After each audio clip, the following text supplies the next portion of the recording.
Assalamualaikum warahmatullahi wabarakatuh. Saya Atika Wahini Tanjung akan menjelaskan tugas agenda 2 tentang anti korupsi.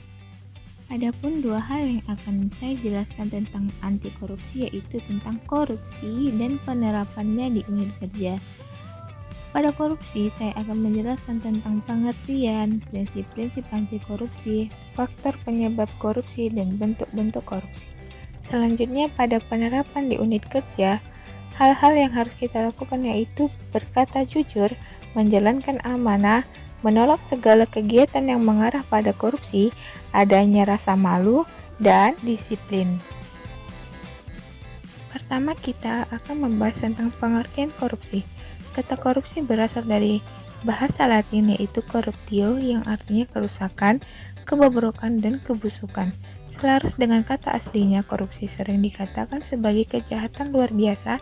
Salah satu alasannya adalah karena dampaknya yang luar biasa menyebabkan kerusakan baik di ruang lingkup pribadi, keluarga, masyarakat, dan kehidupan yang luas. Kerusakan tersebut tidak hanya terjadi dalam kurun waktu yang pendek, namun dapat berdampak secara jangka panjang. Selanjutnya yaitu prinsip-prinsip anti korupsi. Prinsip-prinsip anti korupsi itu ada 9. Yang pertama kejujuran, yang kedua kedisiplinan, yang ketiga kepedulian, yang keempat tanggung jawab, yang kelima kerja keras, yang keenam kesederhanaan, yang ketujuh kemandirian, yang kedelapan keberanian, dan yang kesembilan keadilan. Selanjutnya kita masuk ke dalam faktor-faktor penyebab korupsi. Ada 8 faktor penyebab korupsi. Yang pertama, penegakan hukum tidak konsisten. Yang kedua, penyalahgunaan kekuasaan atau kewenangan. Yang ketiga, langkanya lingkungan yang anti korup. Yang keempat, rendahnya pendapatan penyelenggara negara. Yang kelima, kemiskinan atau keserakahan. Yang keenam, keuntungannya korupsi, kerugiannya ditangkap. Yang ketujuh, pemberian imbalan jasa. Yang kedelapan, gagalnya pendidikan agama dan etika. Selanjutnya kita masuk kepada bentuk-bentuk korupsi.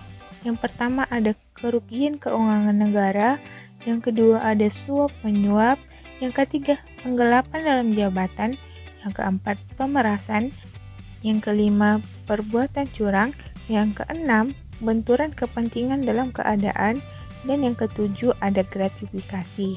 Berikut ini ada beberapa penerapan anti korupsi di unit kerja. Yang pertama, kita harus selalu berkata jujur. Yang kedua, menjalankan tugas kita sebagaimana yang telah diamanahkan kepada kita. Yang ketiga, menolak segala kegiatan yang mengarah pada korupsi apapun bentuknya. Yang keempat, memiliki rasa disiplin. Dan kelima, adanya rasa malu untuk melakukan korupsi. Berikut adalah contoh implementasi nilai-nilai anti korupsi di unit kerja.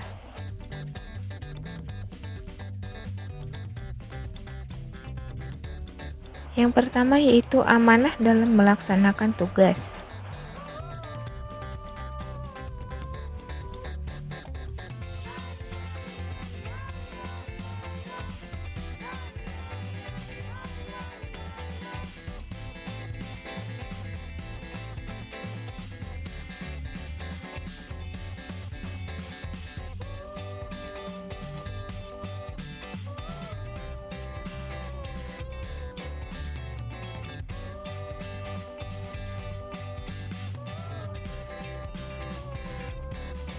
Yang kedua, menolak adanya gratifikasi.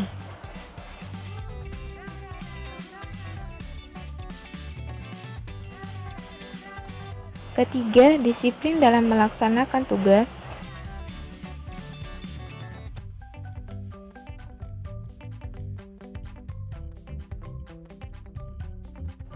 Dan yang keempat, tidak melakukan korupsi waktu, yaitu dengan cara datang dan pulang sesuai dengan waktu yang telah ditentukan.